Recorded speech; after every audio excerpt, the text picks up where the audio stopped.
বহুমূল্যের কাঠ সহ একটি পিকআপ ভ্যান আটকের ঘটনায় মঙ্গলবার রাতে ব্যাপক চাঞ্চল্য ছড়িয়ে পড়ল মেখলিগঞ্জ ব্লকের চ্যাংড়াবান্ধায়। জানা গিয়েছে, বন দপ্তরের রেঞ্জার সঞ্জয় দত্তের নেতৃত্বে এই কাঠ উদ্ধার করা হয়েছে।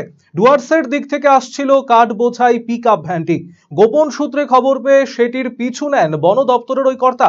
পিকআপ ভ্যানটি চ্যাংড়াবান্ধা ITI কলেজের সামনে জ্যামে আটকে পড়লে সেটিকে আটক করা হয়েছে। খবর পেয়ে মেখলিগঞ্জ থানার পুলিশও ঘটনাস্থলে ছুটে আসেন, তবে চালক পালিয়ে যায়। পিকআপ ভ্যানটিতে সেগুন কাঠ বোঝাই ছিল বলে জানা গিয়েছে। সেটিকে আটক করে নিয়ে যান বনকর্তারা।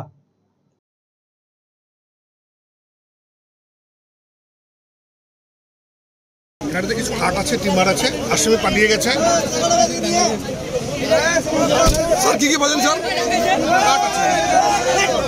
কি বলেন স্যার? হ্যাঁ স্যার, কত টাকা কাঠ পাইছেন স্যার? এখন আমরা মেজারমেন্ট করিনি, পরে মেজারমেন্ট করে জানাবেন। জাস্ট আমরা স্পটে আছি। স্যার কি কাঠ পাইছেন স্যার? শাল কাঠ। শাল কাঠ কোথা থেকে আসুন স্যার? এটা এখন দেখতে লাগে। আপনার শিশু কি অটিজমে আক্রান্ত? বয়স উপযোগী কথা বলছে না, ঘাড় শক্ত হতে, বসতে বা হাঁটতে সমস্যা হচ্ছে, অধিক মাত্রায় চঞ্চল এবং মনোযোগের অভাব হচ্ছে, ডাউন সিনড্রোম রয়েছে, বন্ধু বান্ধবের সাথে মেলামেশা করতে সমস্যা হচ্ছে, লেখাপড়ায় অনীহা দেখতে পাচ্ছেন?